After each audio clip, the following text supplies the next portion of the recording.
Hey guys, இன்னைக்கு நான் எபேசியர் 4ஆம் அதிகாரம் படிச்சுட்ருந்தேன்.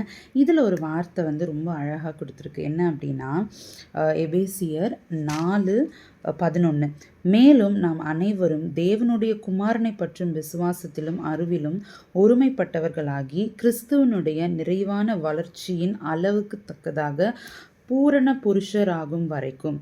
அப்படின்னா என்ன அப்படின்னா, நிறைய நேரத்தில் நம்மளுடைய ஆவிக்குரிய வளர்ச்சியை நம்ம என்ன பண்ணுறோம் அப்படின்னா, யாரோ ஒரு மனுஷங்களோட கம்பேர் பண்ணிக்கிட்டு, அவங்கள விட நான் பரவாயில்ல, அவங்கள விட நான் அதிக நேரம் ஜெபம் பண்ணுறேன், அவங்கள விட நான் அதிகமாக ஊழியம் பண்ணுறேன் அப்படின்னு சொல்லி நம்ம எப்போவுமே யாராச்சும் ஒரு பர்சனை இந்த உலகத்தில் இருக்கிறவங்கள நம்ம ஒரு ஒரு பர்சனை கம்பேர் பண்ணி பார்க்குறோம்.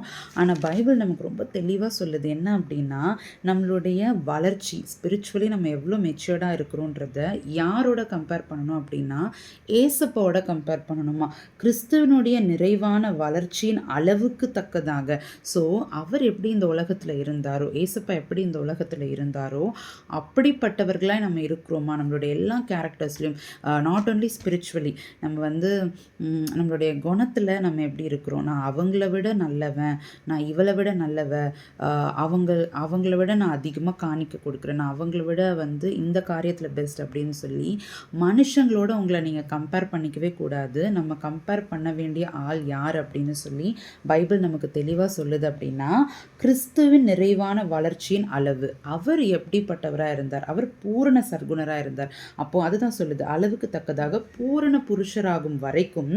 அடுத்த வசனம் எபேசியர் 4:12 சொல்லுது, பரிசுத்தவான்கள் சீர் பொருந்தும் பொருட்டு சுவிசேஷ ஊழியத்தின் வேலைக்காகவும் கிறிஸ்துவின் சரீரமாகிய சபையானது பக்தி விருத்தி அடைவதற்காகவும்.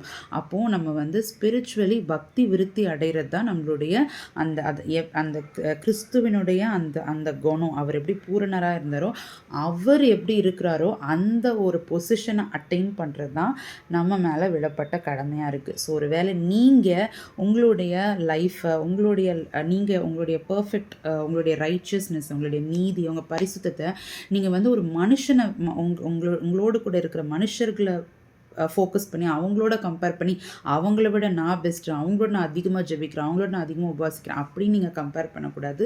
நம்மளுடைய ரோல் மாடல் யார் அப்படின்னா கிறிஸ்து இயேசு.